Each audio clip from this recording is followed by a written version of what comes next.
Once again, my life circumstances remain entirely unchanged in any kind of clear or meaningful manner. However, the day after my last release on this podcast, I got an extremely strange email with a reply address pointing to a primary mailing address at fbr.org.uk, which upon checking the site appears to be that of the federal banking regulator that appears to be operating from the United Kingdom, claiming that a refund was processed for an account under my birth name in the amount of $82,620. The amount number does not and has never meant anything special to me. If someone was trying to pay me off to shut up, this is a ridiculously inadequate amount of money for the extremely extensive amount of work I've put in the past nearly 8 years in all my efforts trying to grow closer to Kimmy. Besides, I wouldn't sell out for any amount of money, even billions of dollars, so this amount is ridiculously pathetic and inappropriate regardless. It probably means something to someone somewhere, but that person certainly isn't me. Perhaps it's a reflection of what the massive frauds conspiring to murder me and running one of the multiple massive smear campaigns against me have tried to make it seem like I deserve for the amount of work they've been lying I've been putting very little of in to achieve the kind of result I have in my life. If that's what it's a reflection of, they really must have been lying quite extremely badly, because that's like less than minimum wage kind of money for nearly 8 years of work, when in reality, I've been working 12-plus hour days pretty much every day with extremely few exceptions for pretty much the entire time trying to figure out why the bloody hell my life was such chaos and hellish nightmare I knew extremely damn well the whole time I couldn't be further from deserving. Regardless of how this number was arrived at or what it means to anyone else or was intended to achieve, much more importantly, I never initiated any such refund and I don't know who was involved in it. If that money has gone somewhere, it wasn't to me or any entity I at all will ever authorize to receive it. Again, I do not own any bank accounts in any country, and I have no friends or anyone I'd ever trust, authorize, or consent to receive any money for me. And I've certainly never owned any bank accounts in the United Kingdom or any country other than Canada in my entire life. Further, the email was signed and sent from a mail server operating for a domain that, upon lookup on the domain registry, appears to be registered under an entity named Sawtree Media Limited. I have no prior knowledge of or affiliation or association with the sender domain or the registering entity, and I do not, never have, and never will have any involvement in it or its operation or activities. There appears to be rather substantial fraudulent activity occurring, abusing my identity, going through international entities attempting to either trap me into prison time and or bribe me to silence me. I'm entirely unwilling and uninterested in accepting that amount of money or any other amount of money to be silent ever. I haven't engaged with the sending domain or bothered to try to reach the federal banking regulator, as I'd rather simply speak my truth here and let the United Kingdom government know that way that serious fraud of non-trivial amounts of money is being or attempted to be facilitated or operated through entirely fraudulent, entirely non-consensual usage of my identity. If anyone wants to contact the Federal Banking Regulator of the United Kingdom and report any other refund that is supposedly assigned to an account under the name Bronson Aslin that they suspect has any relation to me, feel free, because it certainly isn't regarding anything I've ever at all consented to, and it's fraud, and I have absolutely no desire or willingness to ever compromise my integrity, even in the slightest, and engage in updating refund method for any such a thing. The email was trying to get me to give a phone number to the United Kingdom government, basically. Why some extremely shady corporate entity is attempting to get me to send a phone number to the United Kingdom government is unknown to me.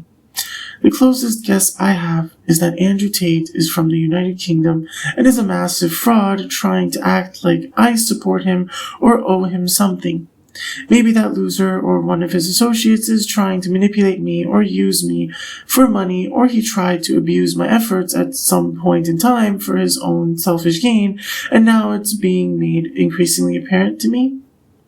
I recall that long ago, once, I brought up Andrew Tate's name in front of Dixon, and while he claimed not to know him at the time, the next day I saw Dixon make a certain shape with his hands that I'd never seen him make before in his life, which Andrew Tate is publicly known for making. So I suspect this has something to do with the completely non-consensual life insurance fraud Dixon criminally inflicted upon me and is now trying to have me murdered in real life to cover up. That aside, I have some other things I'd like to address in this release on this podcast, especially since I'm pretty sure simply exposing some bad faith actor trying to tempt me with money isn't really going to actually make the lives of Kimmy and her associates and any other people that have been abusing and neglecting me an increasingly miserable, brutal, thoroughly unwanted, hellish nightmare of nightmares and destroy their careers and lives for the extensive lies and abuse and neglect they've inflicted on me all these years and continue to deny me of anything I actually want with. Because the way things are going, it literally only seems to become more of a nightmare every day, and that's very much not at all okay with me, and never was and never will be.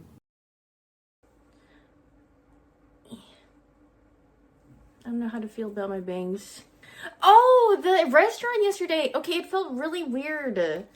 And it felt weird because they were like, please just post it or whatever. Or like they're like, oh, you can just come in, like you don't have to pay or whatever. And I'm like, but it feels so weird not to pay, you know? Like it just feels wrong.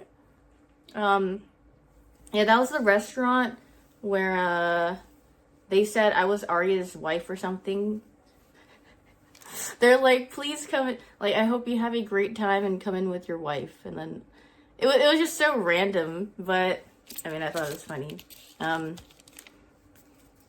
not wrong, but So, whether Hyun was joking or not about wanting to be or being married to Arya, I really don't care. I mean what I said.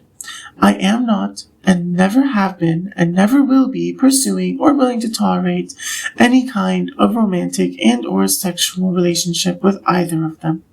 I've literally repeated this multiple times now, so nobody has any excuses to act like I was trying to be confusing or something.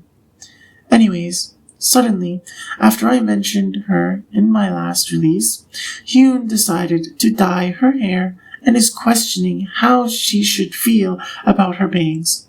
Whether or not Hyun dyes her hair any color or has bangs or what they look like doesn't make any difference to me and does not, never did, and never will appease me or force me to shut up or change my position or offer anyone any leverage over me. But that behavior from Hyun further strengthens my assertions in regards to what's been happening to me and what I'm revealing with the next piece of evidence I'm presenting. You don't. I do a lot of things by hair color. I don't know if you noticed this, but it's hair color based. This was actually on the YouTube channel of Yvonne, someone who I've already established someone has been completely non-consensually massively lying about my association, or should I say in reality, rather quite thorough lack thereof, with. But it's Lily straight up saying she does a lot of things by hair color. Further evidence that Lily has heavy involvement in conspiring to murder me by massively abusing massive lies that absolutely horrible, massive liar, narcissist, psychopath, fraud losers from my past have been attempting to purport about me. I suspect Hyun dyeing her hair recently has something to do with Lily continuing to do such things, which, once again, I'm making it extremely clear is, always has been, and always will be happening entirely against my consent. If we look at Lily's Twitch stream shortly after my 27th release on this podcast. Hello. Okay. Don't laugh. I'm not wearing my glasses today. Hold on, let me make my camera a little smaller, too big. Wait, do you have an echo? Is there an echo? Oh! Test, hello? We're good now, right? Okay.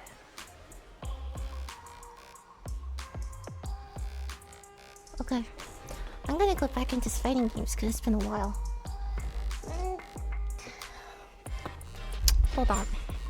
Well, the no glasses, I'll explain after. Hold on.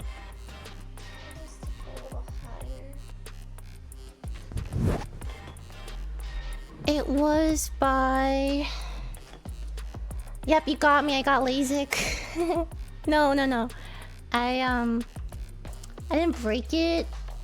I just want to try playing a game without having to adjust my glasses every 10 seconds. Is that weird?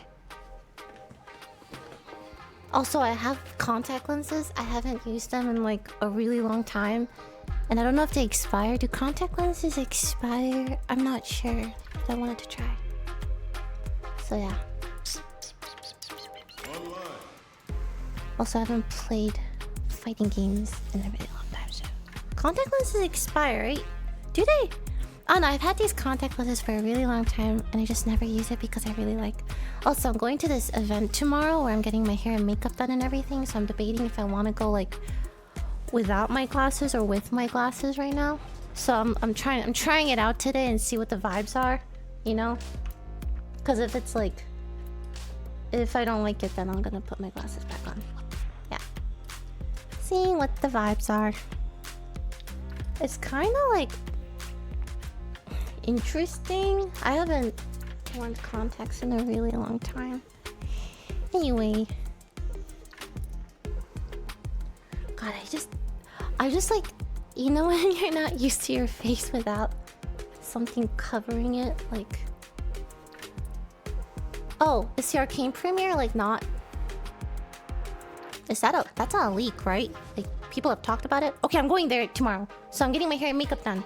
So I'm debating if I want to wear glasses for it or do I not want to wear glasses for it. It's not really a leak, right? Yeah. I don't know, I'm trying to get used to my face without glasses. But it's hard because I'm so used to little things on my face. I don't know. So I'm gonna try contacts. Oopsies. I don't think it's a leak. Well, I'm gonna go tomorrow. So I'm going to go get my hair makeup done. I have a dress already. I have a dress that I bought actually a really long time ago and I never got to wear it. I think I talked about it on my podcast a little bit and I'm like, oh, this is like the perfect time to wear it. So I'm really excited because it goes really well with my red hair. Pink red hair. Oh god. Okay. I don't know, I'm just so not used to it. I just think I look funny without glasses now. I don't know, man. The podcast dress, yeah, it's really pretty. I really like it. I've had it for it's been sitting in my closet for a really long time, and I'm also using my HD camera too because of the other camera lighting is too bad.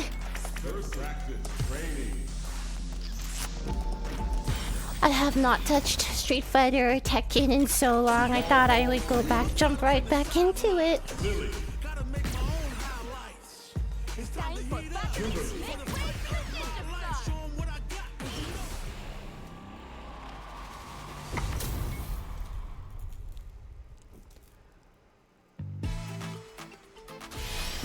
Contacts are kind of blink blink. Dude, that's what my stylist, the person who did my eyebrows or eyelashes, they were like, yeah, you know, you do the cute thing really well, but I think it's time to go the sexy route. And I'm like, thank you. He's like, lose the glasses. And I'm like, okay. And they're like, it's time, you gotta go the sexy route. I'm like, oh, I don't know if I can, but thank you. I think it's I think it looks like a compliment. I'm like, have you seen how I act? Or like, time for Ada act. I feel so self-conscious. I just like need something covering my face, whether it's my bangs or my glasses. But we'll try it. I forgot everything. The title for that stream was Annual No Glasses Stream. An Annual No Glasses Stream? Is that just a random title, or does Lily actually stream without glasses once a year for some strange reason? Well, I'm not going to watch that whole stream or try commenting a bunch on it, but perhaps it's worth mentioning that it doesn't appease me or force me to shut up or change my position or offer anyone any leverage over me for Lily or anyone else to put on or take off their glasses or try to change the style of their physical appearance at all, even beyond all the ways I've already explicitly stated won't ever achieve such effects. I'm not trying to say any changes Lily might have made or might be considering making are good or bad, simply that I personally find them irrelevant, and they're ultimately irrelevant to the outcome of this conflict, at least as far as I'll ever be concerned. I also took a look at the 8th release on the podcast with Lily and Amy. I don't know why there's now been like a pattern of so much mention of Lily's butt on that podcast. Now, they've even blatantly admitted there's some extremely serious hidden meaning behind it. I really don't know, but I can only be left to imagine it has something to do with false narratives about me and probably some kind of completely false supposed obsession people are lying I have with Lily, and as if I find her butt particularly amazing or something. I mean, why is Emaine literally saying Lily's butt is her magnum opus? Like, what the... I'm not trying to say Lily's ugly. I'm not trying to flirt with her, but I certainly wouldn't say she's ugly. But Kimmy is, and always has been, considerably more attractive to me than Lily. I chose to invest in a deep emotional connection with Kimmy and pursue a genuine connection of the kind I've been saying with her and not others. So sexual intimacy with her would mean a lot more to me and be much more pleasant than with anyone else. I do not have and have never had any fixation with Lily's butt. If Emaine really likes Lily's butt, or any other part of Lily's body, or Lily likes Emaine's butt, or any other parts of Emaine's body, it all doesn't really matter to me. Like I said, Lily and Emaine could start officially dating, and I really don't care. Whether they date or not, or are sexually intimate together at all or not, really all doesn't matter to me. It never has, and I can't see why it ever would. I do not have never had, and will never have any desire or willingness to pursue or tolerate romantic and or sexual relationships with either of those women. I'm not trying to call them ugly or do any kind of reverse psychology in saying that. I'm just making sure my position is clear. The only person I want to be with is Kimmy, and I've been wholeheartedly pursuing the kind of connection I've been saying I've always wanted with her since the beginning of our connection. Also, it's not because Lily's officially dating Michael. Sure, it only gives me even more reason to refuse to embrace any kind of romantic and or sexual connection with Lily because they seem to have a pretty loving relationship. But if I preferred Lily over Kimmy, I would have just pursued being with Lily early on, and then her and Michael pretty much certainly never would have had the kind of connection they now have. I mean, I knew of Lily long before she started dating Michael, and it's not like her being Korean was a mystery to me. She's shown her physical appearance online for many years. Then there's also the extremely shady timing of the creation of a podcast called Press Escape, which I recently noticed was actually started literally just days after an extremely strange stalker anonymous account I don't have any association or affiliation with left a comment on one of my releases of this podcast saying they were going to start their own podcast, perhaps indicating that the real owner of that account is one of those two women in it. The first release on it was rather useless to me to comment on anything about, but the second and third release on it had something so strange I feel I should take this opportunity to mention my perspective on. I find it rather curious that I got a comment from some clearly rather hateful anonymous account on several of my releases on this podcast, and literally not even a week before that podcast was created, that anonymous hater account said they're going to make their own podcast and go off, as if that's supposed to be something I'm intimidated by or forced to shut up or change my position or somehow offers leverage to someone over me or something. First of all, as for Lisa, I'd never even heard of her before in my entire life until seeing that podcast. I am not, never have been, and never will be interested in or pursuing any kind of romantic and or sexual relationship with her. I'm not trying to say she's ugly or unlovable. I'm simply making sure it's clear I'm not trying to flirt with her or anything like that. I don't know her, and I'm not particularly interested in getting to know her. I have never said or done anything that should even remotely suggest otherwise to anyone. I especially feel the need to state this because... Have you ever Believe in had a paranormal? paranormal experience? I haven't had a paranormal experience, but I did have an experience, like a core memory when I was about, honestly, a baby. So I don't know if I'm getting mixed up. baby? Yeah, I don't know if I'm getting it mixed up with my dreams or if it was real life. I don't know if that happens to you, but Oh, all the time. okay, cool. My childhood memories are all remembered from out of body. Out of body? I can't remember any memories looking through my eyes. Wow. And you know when your memory, like when you're thinking of your childhood, Yeah, you I think don't about see it as through third my person? eyes. Yeah, I see myself. Oh, that's cryptic. And I think it's because I'm imagining my memory. It's like I Yeah. don't actually remember my memory. Oh It's my- more so I just like, I remember stuff that has happened and it's like I make it up. Yeah, you what know, I looked it happened. up online, what you're explaining and how it's in tandem with like how what I'm explaining. And apparently it's like a super common experience for as we get older for us to mix up our dreams and what actually Oh, really mhm. happened IRL. So First, it was weird general implications I saw from Kimmy that I'm being treated like a ghost or like I'm dead.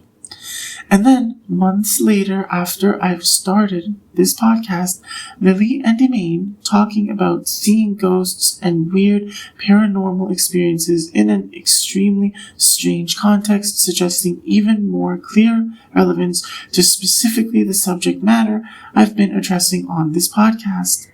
And now these other two women are doing the same kind of thing. It's increasingly obvious that people are literally trying to act like I'm actually deceased and there's someone else operating this podcast, and as if I want or need or at all ever do have or will consent to anything I ever release here being seen as me being a ghost.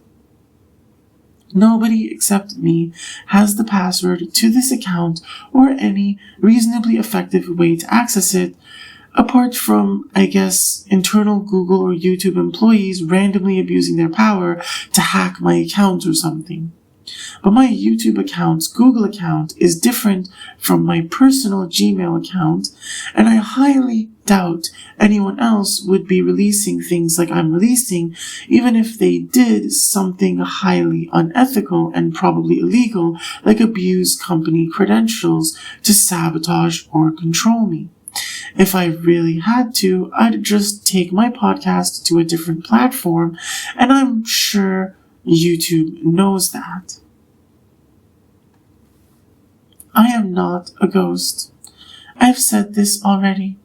I do not, never have, and never will consent to anyone or anything at all, even so much as attempting to misrepresent me as being a ghost or wanting, needing, or consenting to not being taken seriously or not deserving of respect and decency from others. There was also talk of mixing dreams and reality up, and this isn't an issue I've ever had. Any experience I recall in real life, I recall it very much clearly and am certain it happened in real life, and I know there's evidence of it, and things I dreamed in the very limited dreams I remember having, I know very clearly are dreams. I've never mixed them up. I've literally never mixed them up in my entire life. I'm not saying other people don't, but my point is I'm never going to wake up one day and say, oh damn, I must be mixing up my memories of dreams with reality. Guess I should just change my position or something. Might as well make sure I've said that clearly, in case anyone was hallucinating something like that was ever going to happen. While I have no want or need to try to control what Lisa wears, I want it to be extremely clear that nobody has ever had any even remotely good reason to believe I particularly would want to see Lisa in latex. I'm obviously not saying the world revolves around me and she wore latex there because she was hoping to turn me on or make me interested in her. But the possibility she was trying to achieve that, or at least was under the impression she should try to achieve that, certainly is there with all things considered. So I certainly find it worth making sure I've established and clarified my position on that extremely clearly. The latex clothing she wore is the material I'm talking about, that I really like, and Lisa doesn't look bad in it, but simply wearing latex clothing and trying to get my attention isn't going to make me want you or have to pursue you, whether or not you're cosplaying or dressing up as someone or something else for whatever reason. If I really just wanted to see an at least reasonably attractive woman in latex clothing, there are sites for that, and YouTube isn't really the best one. I also find it relevant to mention that I've never even once contacted Ray and asked to play games with her or work with her, and I certainly never contacted Ray or anyone else trying to get to see Ray in latex or latex-like clothing for any reason either.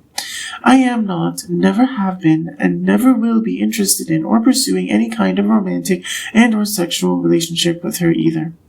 Again, I'm not trying to say she's ugly or unlovable, but I don't want to be intimate with every at least reasonably physically attractive woman out there, whether or not she's wearing latex or latex-like material, clothing, or she's famous or rich or any other attributes she may or may not possess. I know I've talked about liking Asians before, but even being Asian doesn't suddenly make me want you, even if you're rich, famous, and wear latex clothing. I'm really annoyed that I have to explicitly say this over and over when what I've been saying should just imply it. Like, do people expect me to explicitly reject every person in the offline TV and friends group and all their associates by name so they understand what should be implied already? Are they trying to make me explicitly reject every female on Twitch next? And then they try to act like I'm being fake if I get pissed off that this completely unreasonable expectation is placed on me? Ugh. Also, I first noticed the Game Boy Color in Kimmy's intro screen, and now I just noticed that podcast also has a Game Boy Color in its intro. Is there some false narrative about me relating to that device? Maybe I'm just overthinking it, but I feel like it might be worth mentioning that it doesn't mean anything particularly significant to me. It certainly doesn't force me to shut up or change my position or offer anyone any leverage over me for anyone to include it in any content or interact with it at all ever. And absolutely nobody has ever had any good reason to at all believe otherwise is, ever was, or ever will be the case. There are multiple other things from different people that perhaps I could comment on, mostly to say anyone thinking they have any leverage over me because of anything they're doing is rather extremely delusional. But for now, I'll just specifically address Kimmy's latest stream that happened very shortly after my last release on this podcast. I'll just do another montage for this one.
my next side hobby.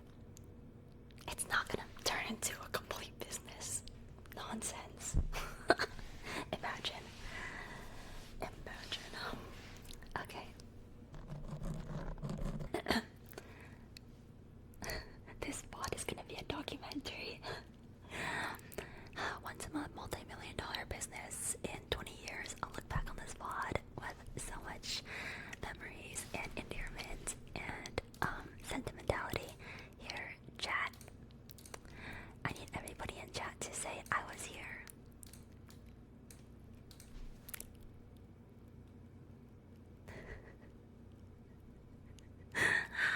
Wow. Day 1 of Ruthless Businesswoman Angel's Cafe and her candles.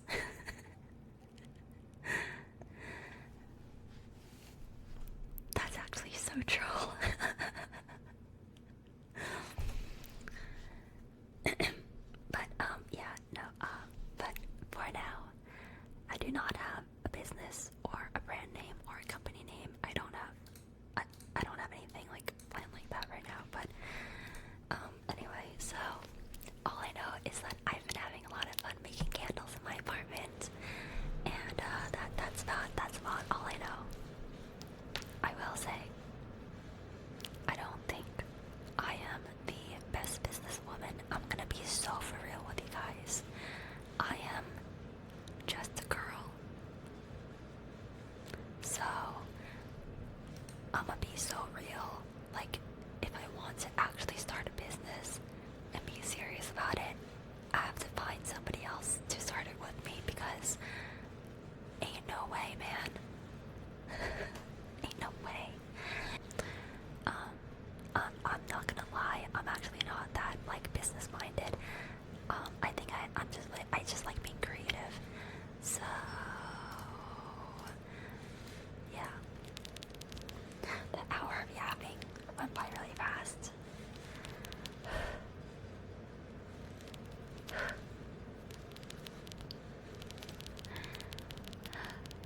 My yapping is unrivaled today. I just wanted to bring you guys along my little journey. And now I'm just thinking about spending all night fulfilling my first orders. How exciting. Okay. Now, please say hi.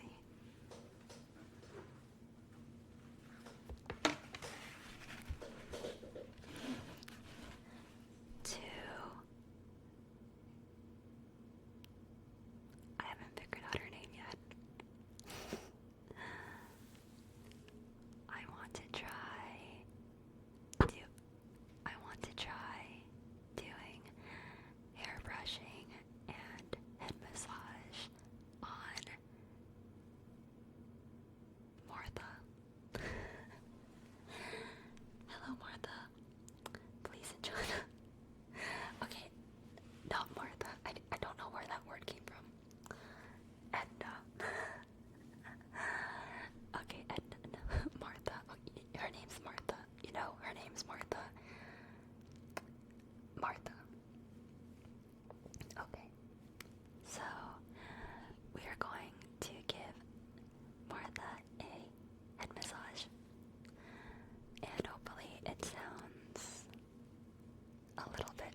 That's crazy.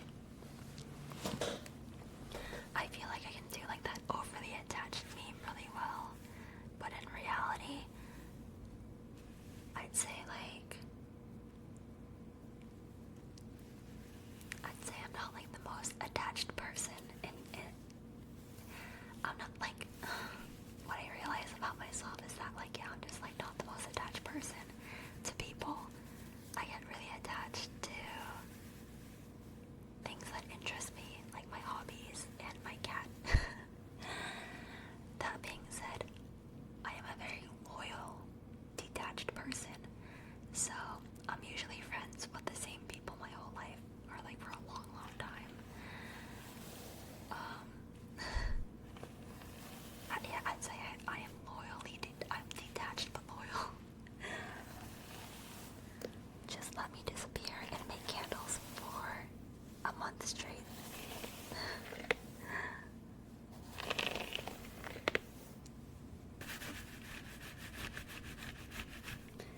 Yeah, this gives me like an empathy response.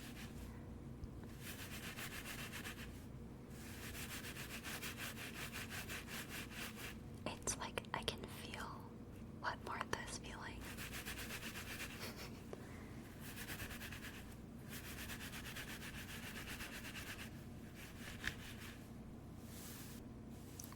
What if I put this wig on the 3DO? That would be crazy. Not that this is a wig. You are not a wig. You are not a wig, Martha. Don't worry.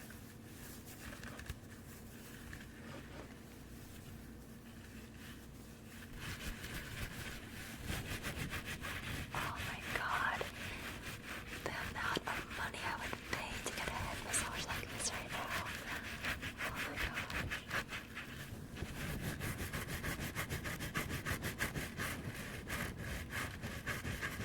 Oh my gosh. Yeah.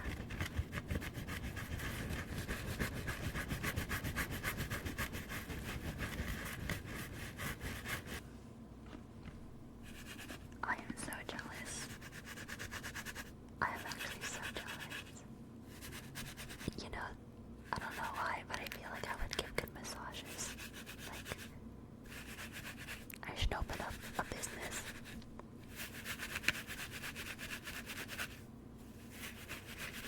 Massaging is kind of like ASMR, right?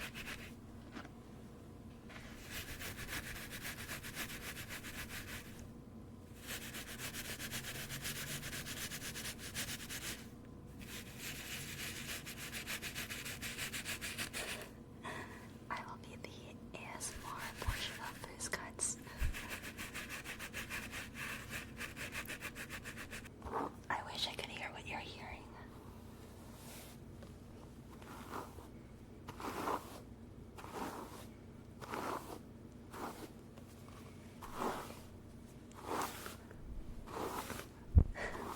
This is 2000 and 2012 Kimmy.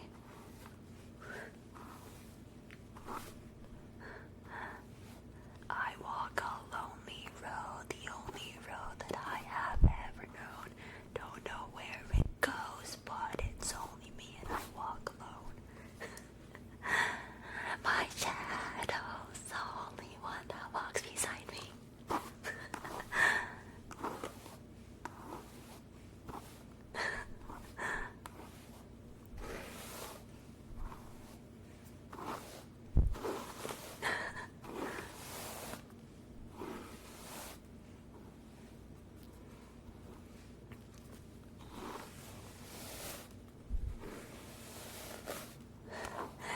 I will be the night that I will fall for you over again.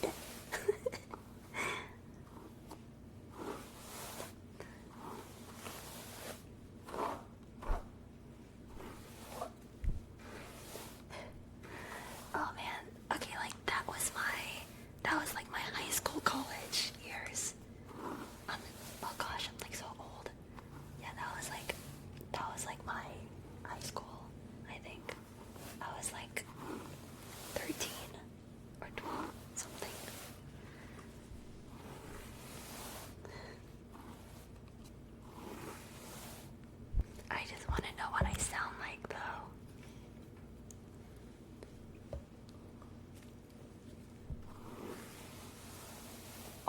that's good. Oh, that is good. What up, Zakid?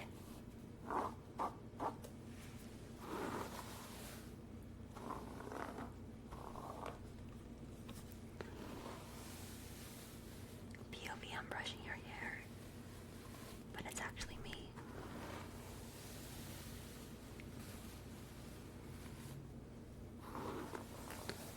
Oh my gosh, guys, I am obsessed with this song.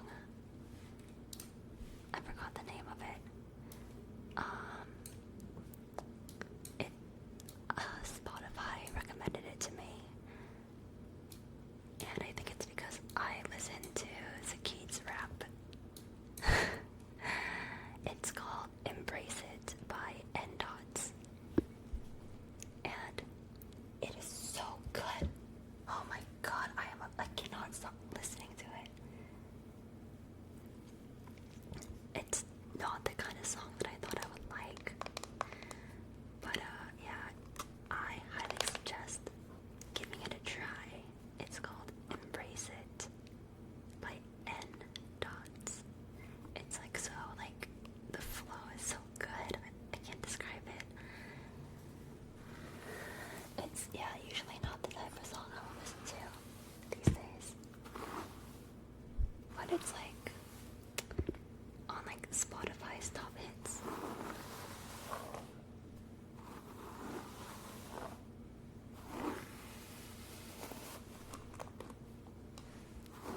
Yeah, the beat is so good, isn't it?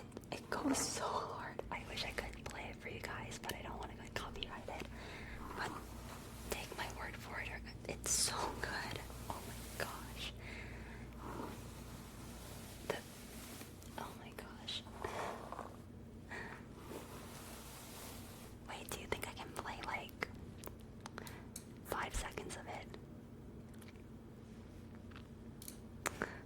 I think I can play like 5 seconds, right?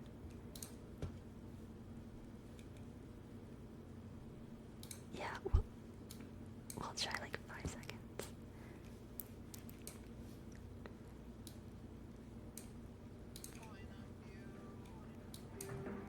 Oh, wait, hold on.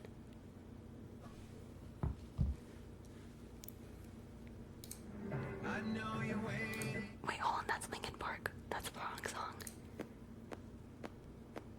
She bad all from her like this. Cowgirl, now she wanna ride it. Face got belly that she got nice lips. Innocent and a freak, that's my type shit. 10 out of 10, yeah, that's my bitch. You feel like TikTok like this. I know what you're on, don't try hide it. I get me your waist and wine like this. It's like the beat is so freaking fire. I know, yeah, you know, you guys know me. I listen to Sabrina Carpenter. Like,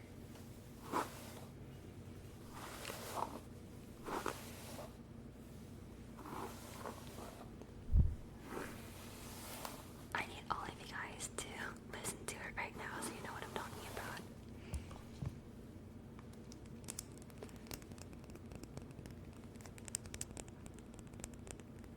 And the reason why I bring it up is because Zakid was in my chat and that song reminds me of him. Holy shit, it's so good.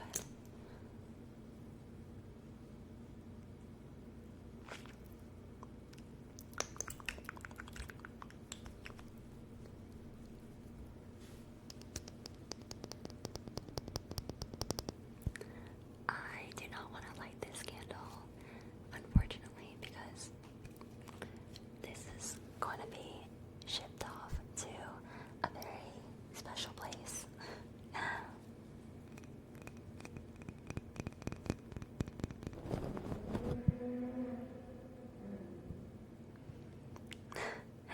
Zakid, look up the song "Embrace It" by N-Dots. Bro, chill.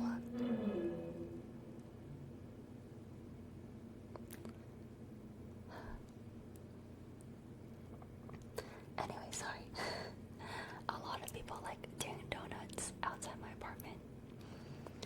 But yeah, look up the song "Embrace It" by N-Dots. That song reminds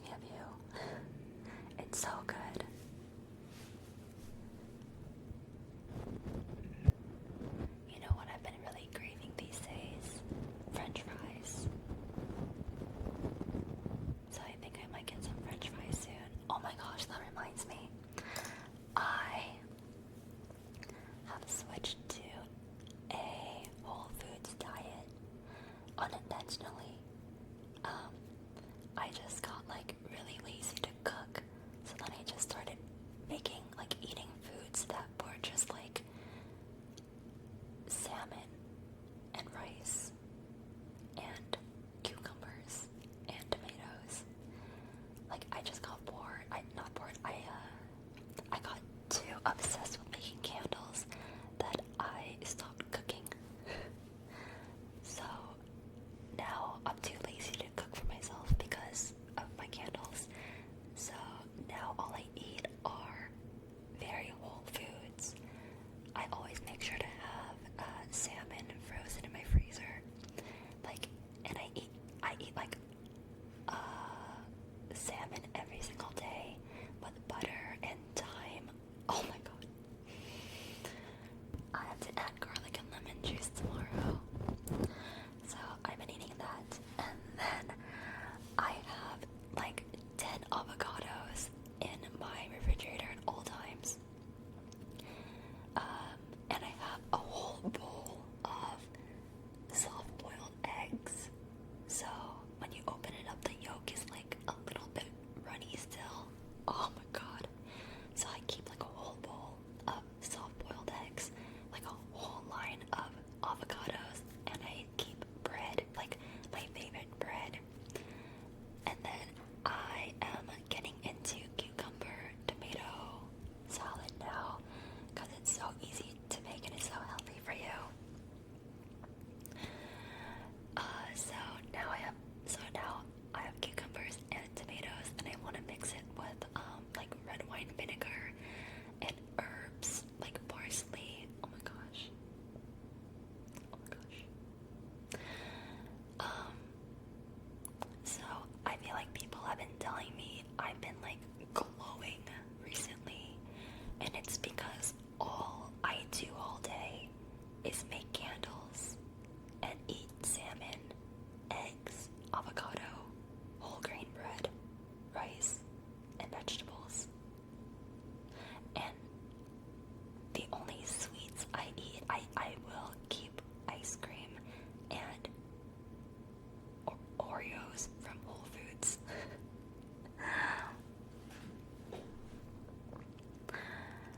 And it's been so long since I ate a French fry, and so I've been craving French fries. And I just realized it's been so long since I've eaten a French fry.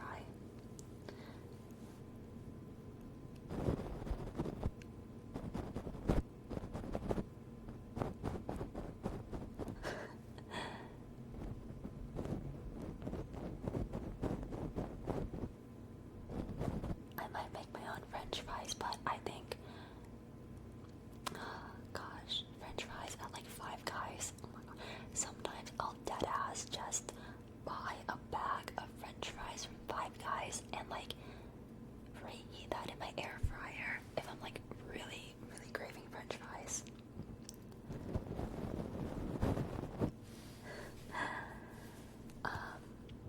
And then and then I go to Pilates once a week. I become a Pilates girl. I will say the one sad thing is that I'm eating so much healthier and I'm eating a lot less calories than I did when I was in my 20s or a teenager. But I am not losing weight because as you get older, your metabolism slows way down, and it's very sad. And as a girl in this society, I am trying to process the grief of my lowered metabolism. But it's okay. It's just a part of life. It is just a part of life.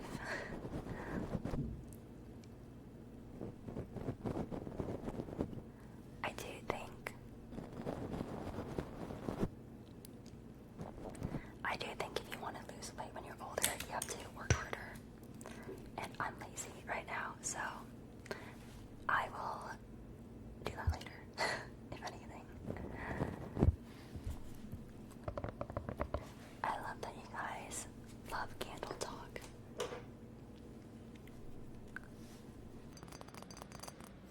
You know what's crazy? I feel like, whoa. I think we are developing an incredibly empathetic community. I think that's really cool.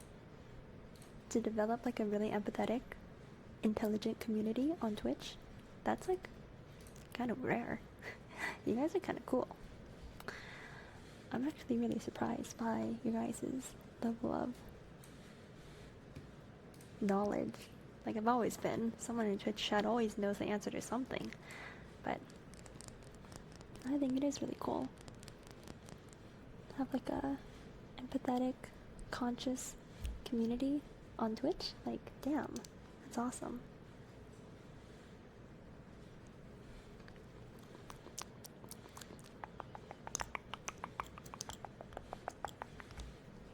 You guys are great.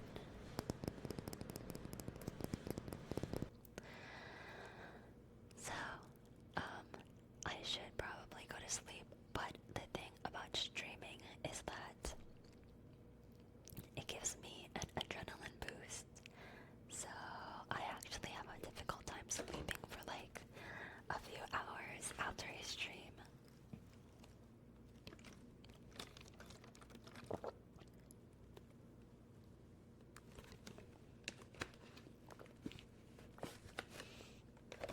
Like, you guys are very relaxed on your end, but on my end, I'm like relaxed but also awake. Anyway, I'm gonna go ahead and end my stream here. It was a very, very fun stream. I had a lot of fun typing and yapping for literally an hour, which is crazy. I literally yapped for an hour. I am really liking these mics for yapping, actually.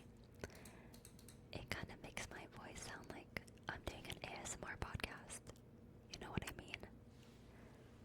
It's like so precise and it picks up my whispers so clearly. I have 11 of my first candle orders to start fulfilling, and I'm really excited. So I'm gonna go ahead and do that. Also, yes, voting is tomorrow. I went ahead and voted today, so I have my voting sticker. So everybody go vote tomorrow. It's actually a really fun experience. I love voting because it makes me feel so included. I'm like, yeah, I am so included. Anyway, I will leave you guys with that. How did you know I voted for Trump? No, I didn't. I mean, okay, you know what?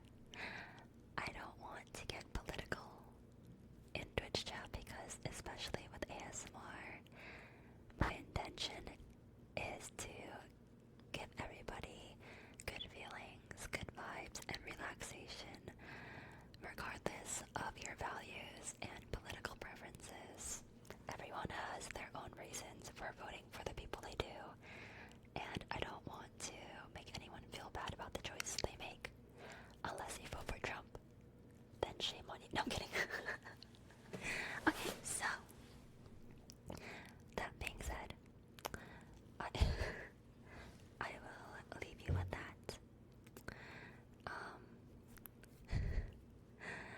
Vote for Kamala, and I'll see. No, I'm kidding. Just kidding. No one will ever know who I voted for, but I will say that as a childless cat lady, I think I made the right decision, but who knows?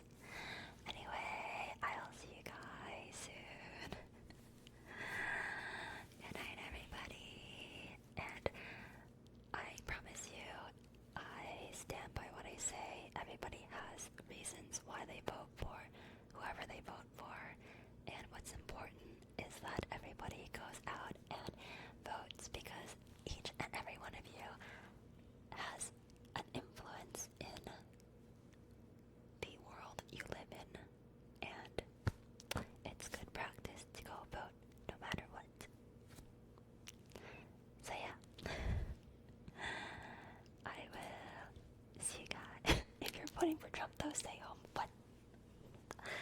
Look, I'm not leaning into. Okay. I'm just gonna stop talking. Good night, everybody. I will see you guys soon. Okay. Good night. I have no need to pettily call Kimmy's necklace ugly, but I will say neither bears in general nor that necklace in specific have any particular meaning to me, and Kimmy wearing that necklace doesn't appease me or force me to shut up or change my position or offer anyone any leverage over me. Perhaps more importantly, is Kimmy trying to imply something by saying, "Your ears are completely clogged"? Because it sort of sounds to me like she's trying to act like I'm completely stuck in life or something without her input, as if I desperately need her to make content or something to give me guidance in life. So she's basically trying to massively negate what I said in my last release.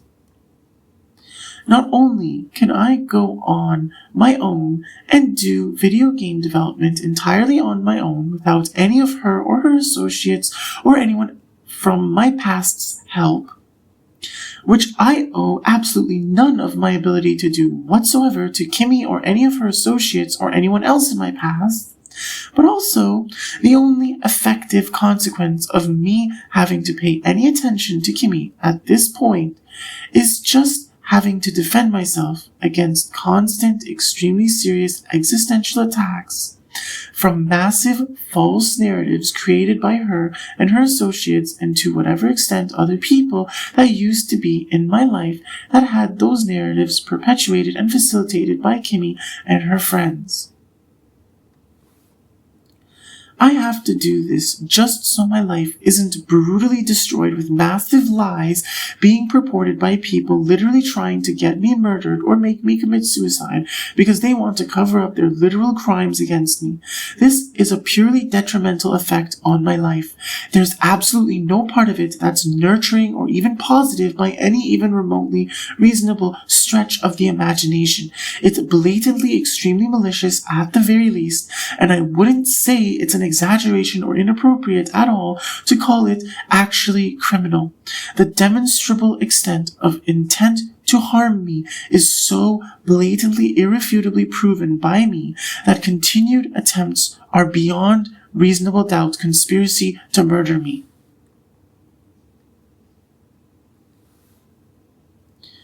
Further, Kimmy's behavior itself doesn't actually attempt to guide me in a positive direction at all.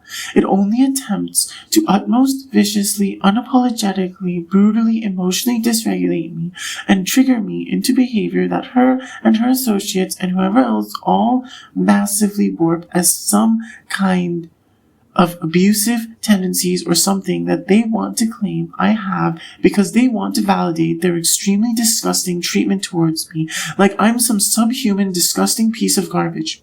This is exactly the same thing that's been happening to me for nearly 7 years now, ever since Kimmy first distanced herself from me and then had a mental breakdown after less than 2 months after I gave her space I thought she wanted because she made me feel like she saw me as an extremely creepy loser she didn't want in her life. But then only disrespected and neglected me and treated me even worse when I tried to approach her like a mature adult and actually communicate properly and resolve the conflict she had created. It's blatant, extreme narcissistic abuse that's often called reactive abuse. The predator goes to great lengths to attempt to provoke an emotional reaction and try to wear down a victim with constant, relentless psychological attacks and basically terrorizing them by putting them in extremely distressing circumstances and then deviously reframing the response in front of others to attempt to make themselves look like a victim. This most certainly is not, never has been, and never will be what I wanted or will be okay with anyone treating me like. It's quite something that Kimmy now correlates ranting and yapping to be the same, considering in the past she blatantly stated that she considers yapping to be manipulation. I'm pretty sure I even clipped evidence of her saying exactly that in a past release on this podcast. So either she's basically saying she's being manipulative in the rant she gave recently, or her definition of yapping has changed or fluctuates somehow, meaning yapping is an extremely confusing or intentionally misleading term when she uses it. Her associates probably also share this convoluted definition or kind of usage pattern of the word. All the more reason I strongly dislike it and would never refer to what I'm doing on this podcast as yapping.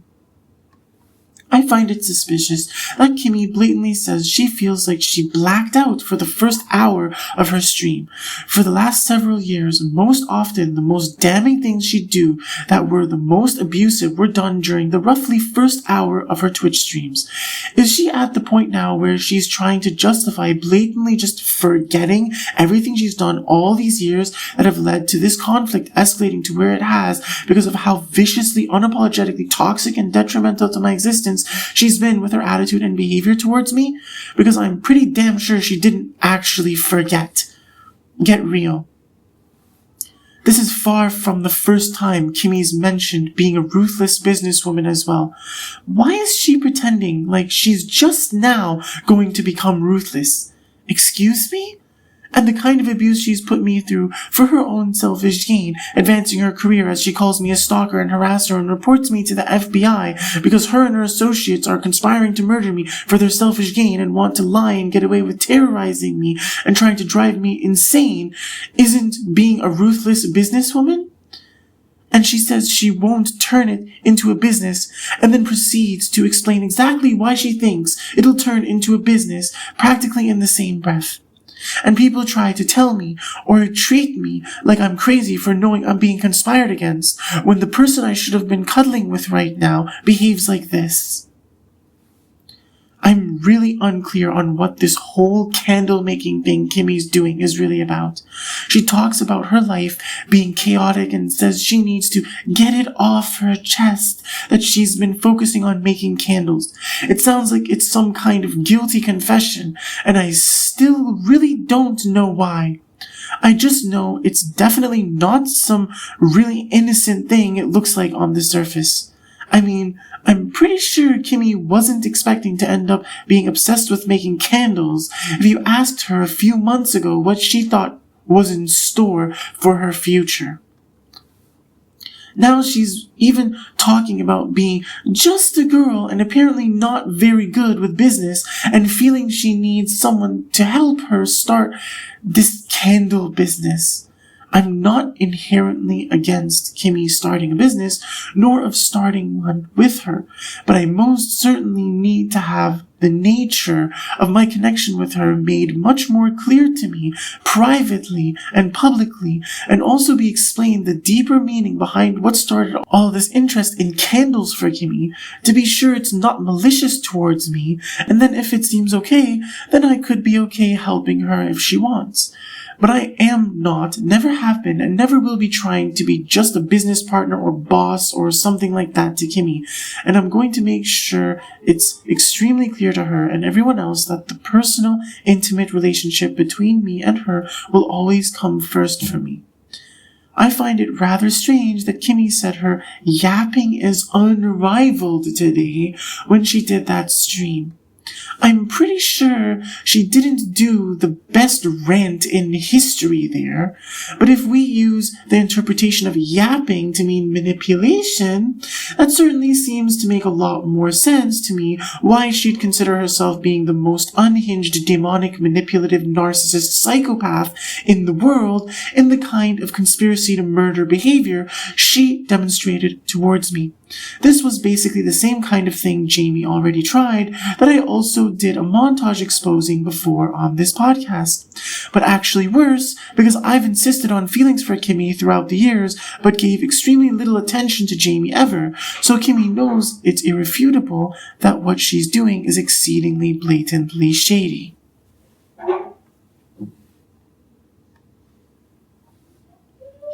Kimmy mentions Jamie again, but at this point, I've already destroyed Jamie. I've exposed her so hard that I'm really reluctant to bother with meticulously shredding apart her increasingly incoherent and blatantly, pathetically disingenuous public behavior, unless it becomes really apparent to me that I have to go down that path of seriously just destroying Kimmy and her associates' lives beyond any even possible redemption for them. If Kimmy is seriously going to continue behaving this way, I want it to be exceedingly clear that I am not and never was and never will be trying to or working towards flirting with Jamie here, nor am I or have I ever been indebted to Jamie or her associates at all. I'll summarize what I've witnessed her say in the streams of hers since the last one I addressed that I haven't addressed yet, by saying none of it appeases me or forces me to shut up or change my position or offers or demonstrates her or anyone else ever having any leverage over me. There's literally absolutely nothing that Jamie could ever say or do that would ever offer her or anyone else any leverage over me. I have never done anything to Jamie that there's any even remotely real evidence has harmed her as any kind of result of me having malice towards her or her associates. I most certainly have not ever actually been romantically and or sexually involved with her. Anyone ever claiming otherwise is a blatant liar, and I absolutely guarantee there's absolutely zero real evidence otherwise. The unbelievably ridiculous implication I've seen in the past when Kimmy recently went on Jamie's stream that Jamie supposedly forgot pretty much all of that Toronto meetup several years ago, as if to imply I might have been sexually intimate with her or actually made sexual advances on her somehow, is really unbelievable. Anyone can claim someone said or did something to try to ruin their life. There's absolutely zero real evidence I've ever done anything sexual with Jamie or even made any sexual advances on her. There's absolutely nothing I've ever done that should have ever even made Jamie in a position to even think she could ever try to exert leverage or influence over my life to the kind of extent Kimmy's trying to make it seem like Jamie can. You know, I'd happily brush Kimmy's hair and massage her scalp and other parts of her body, and she wouldn't have to pay me any money for it. But she's stuck paying strangers for simple things like that because she refuses to communicate with me properly and actually show me love instead of doing weird, toxic, abusive things to me and trying to use me for advancing her career. Unfortunate for her, since it's going to ultimately destroy her life if she continues, no matter how many messages she does or doesn't get from other people. The name Martha has absolutely no special significance to me. It never has. The hair brushing and head massage stuff was also completely unexpected and random to me. I don't know what it means behind the scenes, but probably something in relation to this conflict. From how Kimmy talked, I am increasingly inclined to believe that among the specifics of the many massive lies that a certain extremely narcissistic psychopath, fraud, loser, scumbag woman from my past told are that the purple wig she wore that time she met Wendy at a convention many years ago has been having some kind of extremely strange significance attached to it. As if I owe her something, or it was demonstrative of her showing me some kind of genuine or meaningful affection or something. I've never asserted that the woman herself is just a wig, nor have I ever been trying to get her seen as such. But perhaps it serves as further evidence how fake that woman really is if Kimmy feels it's appropriate to reduce her existence to a wig. Kimmy did some weird thing brushing the hair of a wig, alternated between calling it different names, and at one point talked about Mikasa from the anime Attack on Titan. This is definitely some kind of weird, underhanded reference to a certain massive narcissist psychopath fraud loser from my past and a certain picture she posted online back in high school cosplaying that character. I've never said or done anything in my entire life, and certainly not at the point that picture was taken and posted, to at all suggest to anyone that I had any particular interest in or arousal towards or inclination for Mikasa or Attack on Titan in general. The only reason I ever enjoyed that picture was because the woman from real life had a body at the time that I found exceptionally arousing in and of itself, which actually significantly differs from that of the character in the anime. The fact that the real life woman was cosplaying Mikasa is not, never was, and never will be interesting or arousing to me. I've never found any part of the anime character Mikasa particularly attractive or interesting or appealing or significant. I've said it before and I'll say it again. The cosplay actually made the picture I'm talking about of the real life woman significantly less arousing to me. I would have much preferred to see that woman being herself in classy latex clothing, or even just regular skin-tight clothing, not cosplaying anyone. My attraction to her never had anything to do with anime for me. She just used extremely false narratives related to anime and dyeing her hair in order to facilitate her massive smear campaign against me ever since, to try to make me look like an extremely awful person and a generally bad faith actor in her life, while in reality she was always the demon she was projecting onto me, trying to make me out to be. I do not have never had, and will never have any desire to see Kimi or anyone else to attempt to mimic the aesthetic of Mikasa. And I certainly do not, never have, and never will want or be okay with Kimi employing and or living with the woman who did that cosplay over a decade ago now to make candles for her. Neither Kimi nor any of her associates should at all employ that woman or offer her any benefit for what she and other people from my past have put me through, that I know was a joint effort to at least some significant extent between them. I mean it. I'm seriously not saying this disingenuously. I think of how Kimi would feel if we were together and I ever lived with or even just generally employed some person I had any significant reason to believe she ever had anything even close to the kind of romantic and or sexual involvement people likely have been massively misrepresenting me to have had with that loser from my past.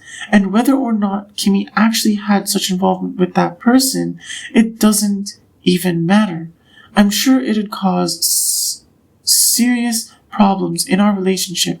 The same applies if Kimi lived with or even just employed such a person that has had that kind of significance in my life. I have always wanted, and will always want, an actually genuine and healthy relationship with Kimi. Not some weird thing where we're trying to power play constantly and make each other miserable and abuse each other with people that have hurt us somehow.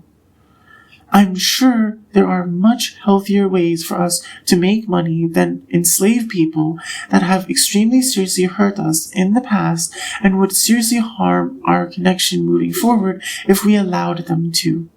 I really mean this wholeheartedly. I'd be angry Kimi even entertained this idea, but I feel like I can understand her insecurity in this regard, and I'd much rather try comforting her first and seeing if perhaps it didn't come from a place of extreme malice rather than just jump to anger and hatred. If Kimi proves this was some extremely mean, spiteful thing, then I can despise her for it after, I guess. For now, I'll give her the benefit of the doubt. As for the massive narcissist psychopath that did that Mikasa cosplay all those years ago and has clearly extremely significantly contributed to making my life a hellish nightmare and conspired to murder me ever since, completely, knowingly, entirely against my consent, wishes, and best interests, I do not wish her well, to say the least.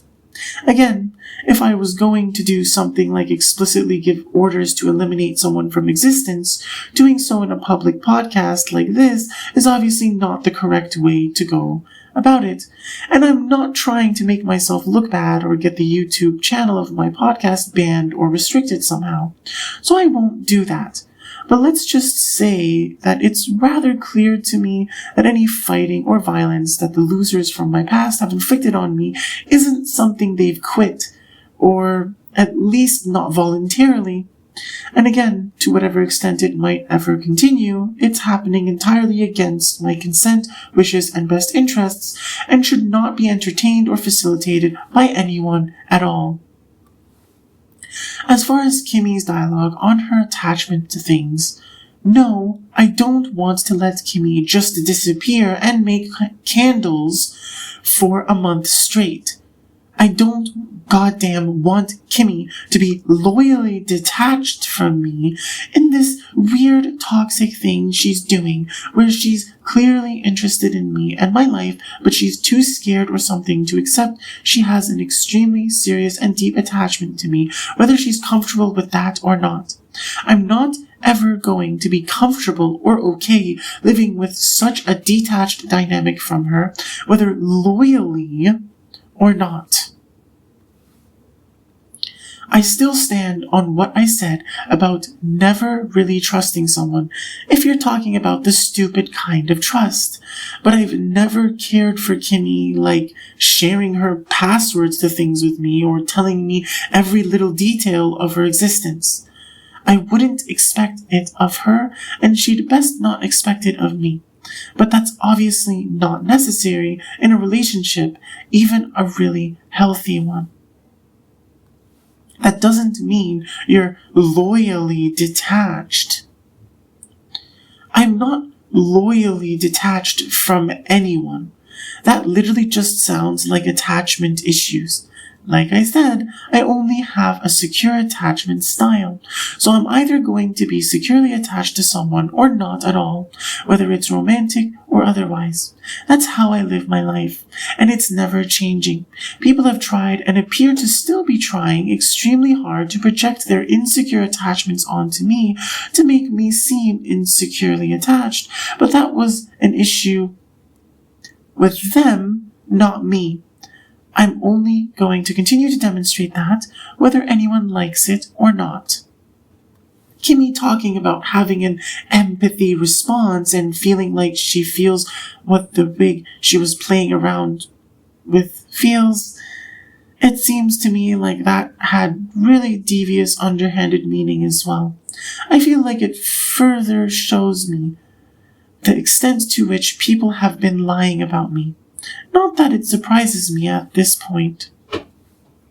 That massive narcissist, psychopath, loser, fraud that I talked about trying to start a business off lying that I'm a bad person, it's more like she already did years ago, shortly after I met Kimmy, not that she was just trying. I guess Kimmy seems to actually be trying to full-on start a business off, also slandering me publicly now, but in my last release, I was actually referring to a certain piece of garbage that actually attended high school with me, which Kimmy most certainly did not, given as she was in a completely different country.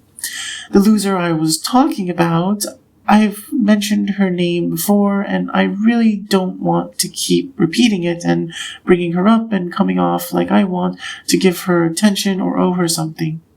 I really don't. But clearly, she's desperately trying to act like otherwise is the case. It seems like she's lying that I had some kind of commitment to her or promise or debt to her, so now that I've exposed her and my biological relatives for the pieces of garbage they are, and I refuse to allow any of them back in my life at all ever again, she's acting like I'm a scumbag and was manipulating her or backed off for some reason that makes me a fraud or a bad person. In reality, she was never acting even remotely decently or properly towards me from the very beginning, nor did she ever have any even remotely good reason or grounds to expect anything from me. She was literally trying to manipulate and bait and trap me into literally dying in real life, Like I said, although I don't have any extremely clear, irrefutable evidence in her case versus the kinds of evidence I have against multiple highly influential people, I consider her heavily involved in both the conspiracy to murder me and the life insurance fraud. Now that she probably massively regrets being such a racist, unhinged, narcissist psychopath to me, and she knows I'm not stupid or pathetic enough to even consider giving her any chances ever again, she's mad that I'm not the weak, pathetic, stupid loser she thought I was, so she's trying to make it seem like I'm a bad person or there's something wrong with me for refusing to communicate with her or open up to her or give her any more chances to ever at all come back into my life after what she's done, while she obviously continues to lie about the reality of how horrible she's always been to me. There's very good reason why I'm so willing to so decisively toss aside any hope for any kind of even remotely healthy connection with such an outrageously egotistical, delusional, unreasonable, abusive narcissist, whereas I'm extremely meticulous and reluctant to just give up when it comes to Kimmy, and I show Kimmy a lot more warmth even now. As cold as Kimmy has been to me, I feel Kimmy has been a lot more warm to me than any other romantic prospect in my life ever has. Nobody should ever believe anyone trying to act like anyone from my past claiming to have some kind of consensual romantic relations with me has been even remotely decent to me ever. They haven't. Even Kimmy's extremely shady behavior is something much more sane than the behavior of that lunatic that took one random innocent comment I made well over a decade ago and tried to destroy my entire life with lies about the significance of people somehow in my life dyeing their hair certain colors or wearing wigs of certain colors or doing certain cosplays or whatever else blatant lies. At least Kimmy clearly could see I continued to engage with her behavior and was trying to be convincing of my feelings, and she had some kind of grounds to really question my sincerity since she's famous and all. But the criminal that has been making my life such a nightmare and trying to play God with my life because of doing one cosplay well over a decade ago that I never even wanted her to do, she's literally always just been an extremely arrogant, ridiculously egotistical, narcissist, fraud, loser maniac, and seriously belongs in prison no matter what the outcome of my connection with Kimmy and her associates is. And they damn well better stop associating with that criminal to whatever extent they do, or I'll seriously only make their lives more difficult and miserable until they do.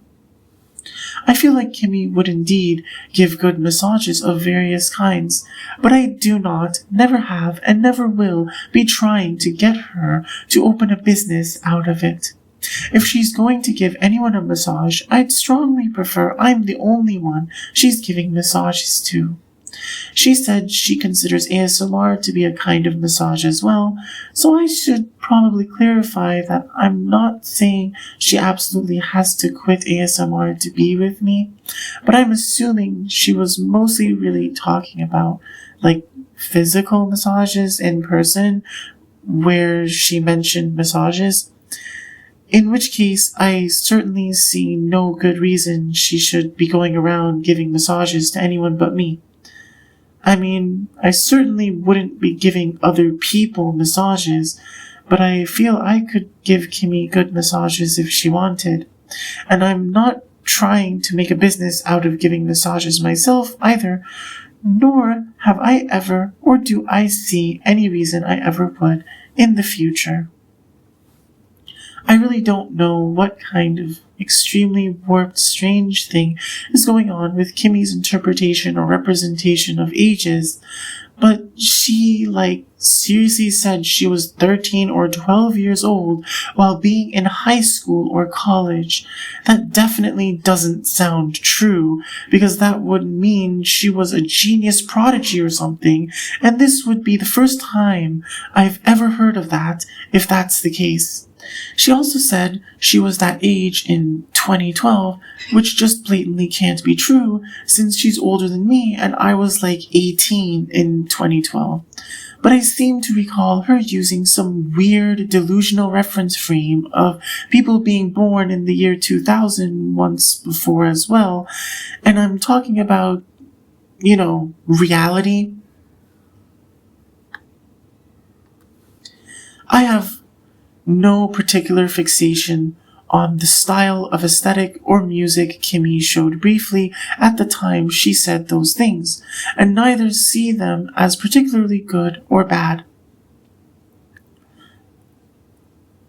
I have no want or need to see her indulge in making her hair the way she did briefly or listening to the kind of music she whispered lyrics to, but I'm also not trying to be mean about her ever having done so in the past. It simply offers me no benefit to know how she was in the past in such regards, with the situation being as it is, and it doesn't appease me or force me to shut up or change my position or offer anyone any leverage over me. It was simply rather strange to me, but quite irrelevant to this conflict as far as I'm concerned. I felt that might be worth mentioning. I feel I should make sure it's clear that anyone that might have leverage over her relevant to it is completely powerless against me in this conflict in case that was a concern for her at all. Further, I have no fixation with being in high school or knowing how other people were in high school in general. I don't find Kimmy to be really old at all, and I actually think she's a really good age. 32 years old is maybe old to you if you're a teenager or something, but I'm not a teenager and haven't been for well over a decade already now. We're rather close in actual age, and that's the only age I go by, not this weird made-up age where Kimmy talks like people are born in the year 2000 that I have no particular comments to make on, and I myself have never used such an age. System? Or whatever you want to call it? I found it rather strange that Kimmy said her audience knows her and then mentions listening to Sabrina Carpenter. I have no idea behind why she mentioned that person randomly, and that's literally the first time I've heard Kimmy mention that person in my entire life. Sabrina Carpenter has absolutely zero particular relevance or significance in my life. She never has. Perhaps this came from some weird obsession Emaine has? I seem to recall Emaine mentioning dreaming about Sabrina Carpenter or something. It was just really weird. I also found it weird that Kimmy mentioned that among talking about some song that apparently reminds her of some loser she messed around with romantically in Grand Theft Auto role-playing back when she played it. But more importantly, what the hell kind of situation was that? Why in the bloody hell does a song literally talking about having children with someone remind Kimmy of this random loser that she dated in Grand Theft Auto role-playing on the NoPixel server, which was a relationship she started as him being her stylist, which I've now irrefutably proven with extensive evidence on this podcast was extremely heavily related to an extremely serious conspiracy to murder me in real life, which still continues to this day. And then Kimmy puts on lip gloss right after, which is something Kimmy's historically done because I told her once, many years ago, that I prefer it when she wears lip gloss, and ever since, she's always put on lip gloss when she wanted my attention and wanted to try to express affection towards me or wanting or needing some kind of intimacy from me.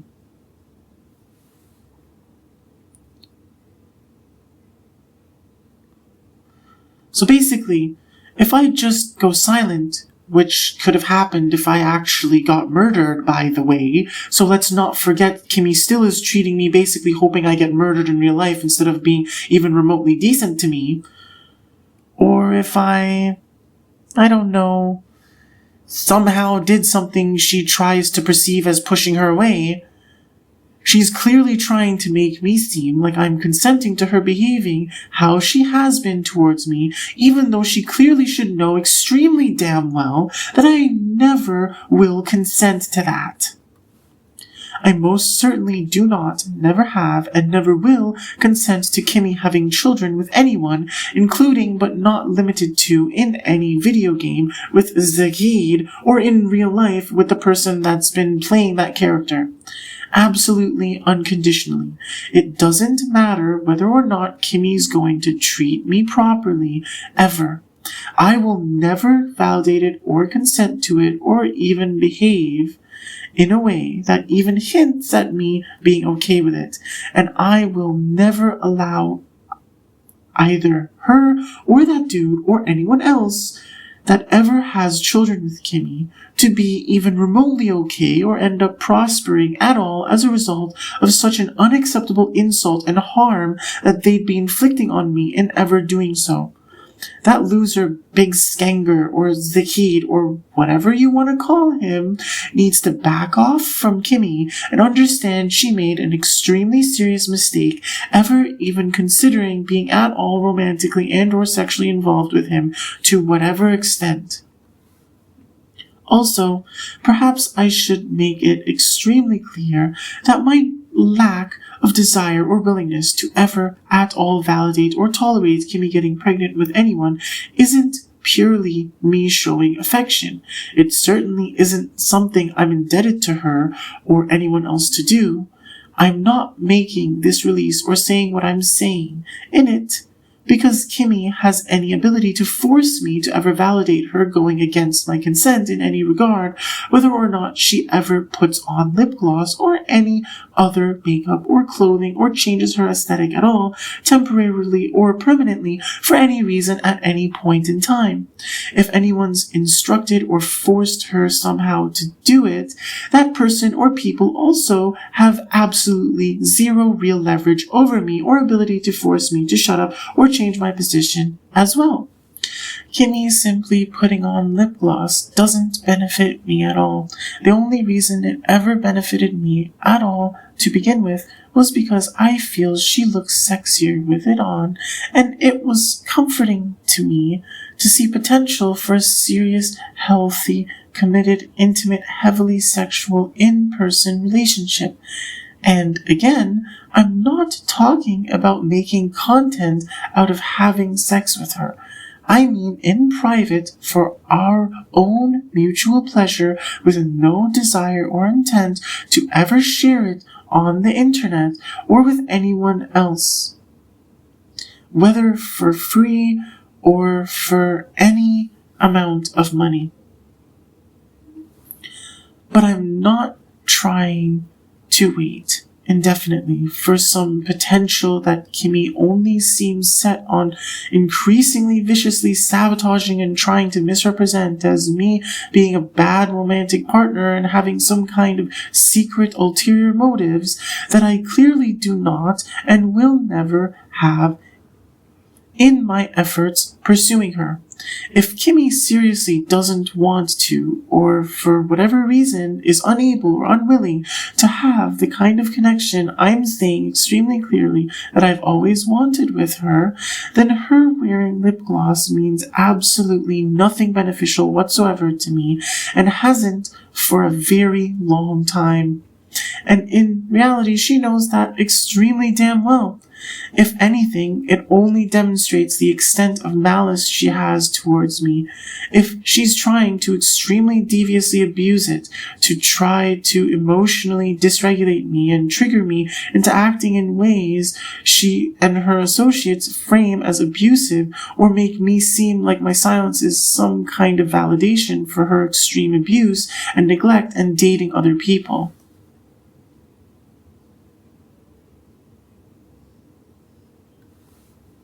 I don't know what very special place Kimmy's talking about, that certain candle she showed being shipped off to, but it's certainly not coming to me or any place I consent to or validate to it being shipped to. Of course, I don't know what's going on exactly behind the scenes, and I certainly don't believe myself to have complete control over who Kimmy ships candles to. But I've never given and will never give Kimmy or anyone else any address to ship anything to, especially Kimmy's candles, which appear to have some extremely strange meaning that she likely seems to be trying to imply involves me moving on from her or somehow validating the extreme abuse and neglect she's put me through and continues to put me through to this day in refusing to behave properly towards me, with her continued refusal to directly communicate and actually be properly loving and honest with me and actually embrace an in-person, heavily sexually intimate life partnership with me of the kind I've been repeatedly stating I've always wanted with her. There's literally no amount of Kimmy making candles and eating any food, healthy or homemade or not, that will ever appease me or force me to shut up or change my position or offer anyone any leverage over me. I certainly wouldn't say Kimmy is glowing recently. She looks the same to me, not any better or worse. I'm not trying to be rude or insulting, just giving my perspective. Her mood should be worsening the more I expose her and start destroying her and her friends' careers and lives with this podcast exposing the truth of how horrible beyond belief they've all been to me all these years, and how Kimmy's continued extremely non-consensual, complete lack of proper communication and actually loving me and dating me and being actually good to me really is. But if she doesn't recognize it, then I'll just make it worse and worse until she can't ignore it anymore. And even at that point, if she won't treat me properly, it still doesn't make anything better. My position never changes regardless. Nobody gets any leverage over me regardless. Also, it's not healthy to eat salmon or any fish every day or very often.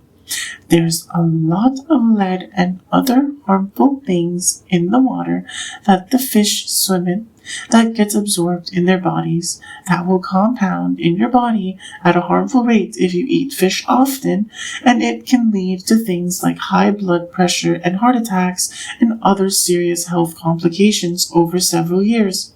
Sure, perhaps her diet now might be healthier than what it might have been in the past if she ate a lot of junk food and really unhealthy fast food often, but that doesn't really ultimately matter in terms of resolving this conflict. She could eat the healthiest possible stuff and I'm still more powerful. Why is Kimmy talking like she's trying so hard to live such a healthy lifestyle and putting emphasis on losing weight, as if I'm angry because she's not skinnier or prettier somehow? I've literally said multiple times before that she's the most physically attractive being I could ever fathom existing, and it's so much so that she could even easily gain 20, 30, 40, even 50 pounds, and I'd still feel how I do about her. I am not, and never have been, trying to shame her about her body, and if she ever actually would warm up to me properly and embrace intimacy with me, I'm absolutely certain I'd have no issue whatsoever extremely thoroughly proving that to her. I'm not saying it's fine if she becomes morbidly obese. That's bad for reasons beyond just looking unattractive. But I've never even once in my entire life criticized her for not being slim enough. If anything, she probably should just let herself gain 10 or 20 pounds just so she can stop stressing about her weight so much. I also have some concern she might be saying something like this to deviously try to hide a pregnancy. So to be clear, I'm most certainly not, never have been, and never will be validating her getting pregnant with anyone for any reason, and me saying I'd be okay with her gaining some weight does not, never has, and never will mean I want, need, or am encouraging or at all validating her getting pregnant with anyone ever for any reason at any point in time. Again, if Kimmy's pregnant, she needs to get an abortion immediately, no matter what. When I talk about her gaining weight, I mean body fat only, not pregnancy. I have always had and will always have extreme issue with her ever getting pregnant with anyone for any reason at any point in time. Also, I'm going to reiterate that my reluctance to engage in sexual intimacy with Kimmy the day we met has never been and will never be at all any kind of reflection of lack of sexual desire from me towards her. Further, I'd like to reiterate that my lack of desire for children with anyone, including Kimmy, is not, never has been, and never will be at all any kind of reflection of lack of sexual desire I feel for Kimmy. I've already explained how having children is simply not something I've ever wanted or that I feel fits into the kind of life I want to live. I want all the love and attention that Kimmy could ever have to offer. A child would steal so much of that from me. And I'm not, never have been, and never will be okay with Kimmy ever having a child with anyone, even if they or someone else would be willing to raise it.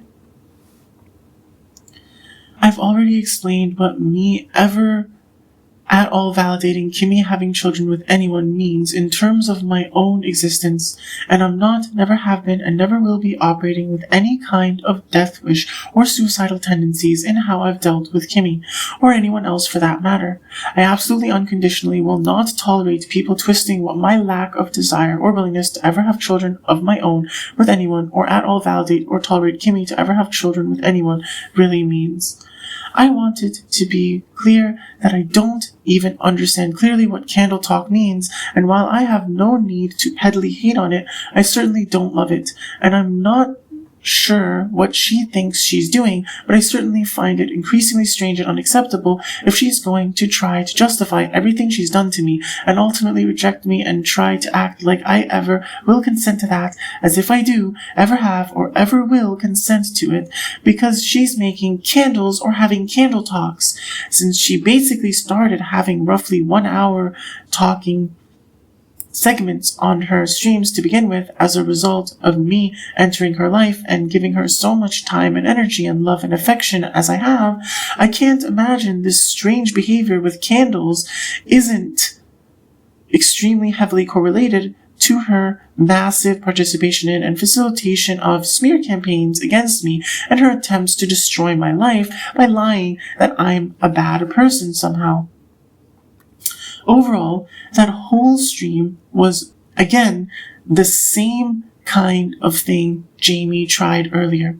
Now Kimmy's extremely deviously formed a stream with an extremely clearly, extremely deviously formed series of false narratives attempting to paint a certain picture where it's attempting to extremely seriously misrepresent my behavior and put me in an unconditionally losing position whether I say anything in her Twitch chat or not, and also if I stay silent about it or simply rage because it's exceedingly abusive. Again, my refusal to speak in Kimmy's Twitch chat is not, never has been, and never will be any kind of indication that I'm at all fake or at fault or scared or indebted to anyone.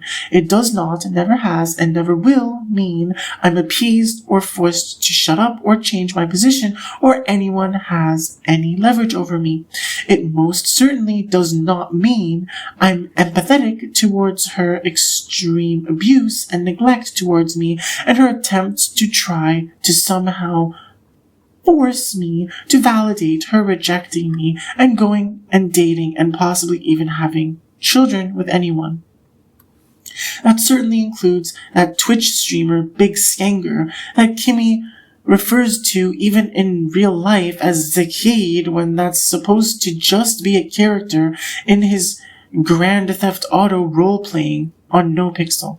It's becoming increasingly frustrating that Kimmy seems to interchangeably use her and others' completely made-up characters' names on NoPixel and their actual names in real life. These are two completely separate entities, and I do not, never have, and never will validate or tolerate people trying to compromise my integrity or go against my extremely clearly stated desires of the connection I want with Kimmy by using role-playing in any video game, including, but not limited to, Grand Theft Auto on NoPixel. That loser, Big Skanger, or Zakid, or whatever you want to call him, probably has been lying that I have some kind of connection with him or he knows me, but I've literally never heard of him before in my life until Kimmy suddenly out of nowhere started being romantically involved with him completely against my consent. I do not, never have, and never will consent to or tolerate Kimmy officially or unofficially, privately or publicly, dating or being romantically and or sexually involved with anyone other than me, certainly including but not limited to the Twitch streamer Big Skanger or his Grand Theft Auto role-playing character Zakid. I am not Big Skanger or Zakid. He is not and never has been at all my friend. He has absolutely no real leverage over me, and he never did. He cannot and never could do anything to appease me or force me to shut up or change my position or give anyone any leverage over me. I most certainly am not, never have been, and never will be romantically and or sexually interested in or involved with him. I have never even once played the Grand Theft Auto role-playing server NoPixel. Literally never even once. I have never been involved in it or wanted to be involved in it. Nobody involved in role-playing there at all has ever had or will ever have any leverage over me or ability to even slightly change my position or force me to shut up. There is absolutely no real evidence whatsoever to prove otherwise. There never has been, and there never will be. Like I've said, any supposed contracts that contradict that assertion are completely fraudulent, and I do not, never have, and never will at all consent to them. Even when I was creating the meticulous contract format, my intent never was to at all agree or consent to any kind of involvement in Grand Theft Auto role-playing on NoPixel, and most certainly not to facilitate Kimmy being at all romantically and or sexually involved with anyone other than me, whether online or offline. I'm never relaxed during or after watching Kimmy's Twitch streams or any of her other content or activity on any platform. It doesn't matter whether it's ASMR of any kind or not. It has been many, many years since I ever felt relaxed at all during or after Kimmy's stream. And back when I ever did, she never even did ASMR. But it seems she's rather insistent on hallucinating and misrepresenting that she can somehow be this toxic and fake and abusive, and yet somehow that would be comforting or relaxing to me, even despite everything I've been saying and proving all these years. Or, more likely, she thinks she can extremely deviously abuse me, neglect me, try to humiliate and exhaust me, and get me to shut up or snap at her, so she can try yet again to spin everything to make me look like the problem, so she can completely avoid any real accountability or ever acting like an even remotely decent person to me. I guess she's just going to have to deal with the humiliation she meant for me and keep feeling it more extremely until she actually understands who she's really dealing with and starts behaving properly instead of being dumb and unhinged and thinking she'll be fine, because she's made it rather obvious she extremely underestimated me. It isn't the first time Kimmy's tried to liken things she says on her Twitch streams to a podcast, specifically in relation to using certain microphones. It doesn't matter to me if Kimmy calls her streams a podcast or considers them a podcast somehow, or what microphone she uses while communicating things. I've already explained how I call what I'm doing here a podcast as a formality because it seems to fit best, but I have no fixation on what word specifically anyone uses to call it. You can start a podcast and be extremely fake in it, in which case it remains far weaker and less influential than what I'm actually doing here. It doesn't matter what platform you use or the method of delivery, whether it's a scripted video or a live stream or something else. It's the authenticity and the life experience that I'm demonstrating that allows me to exert power, not the specific platform or method of delivery, and certainly not the microphone or other hardware specifics I use.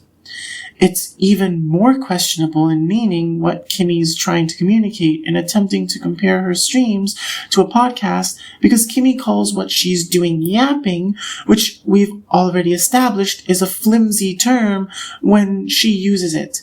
She can't seem to decide whether it means manipulation or ranting or simply speaking or something else.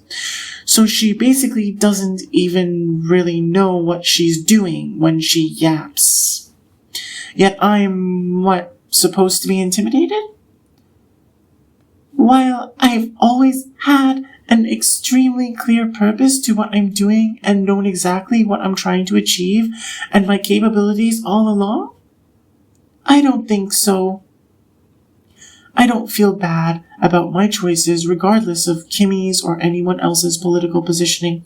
Specifically in Kimmy's case, the fact that she has to so blatantly try so extremely hard to hide or mask her political affiliations, and probably switches between sides with her extreme indecisiveness she's repeatedly, explicitly even stated is a major issue she's had throughout her life, only shows how much of a coward and a fraud and a weakling compared to me she really is.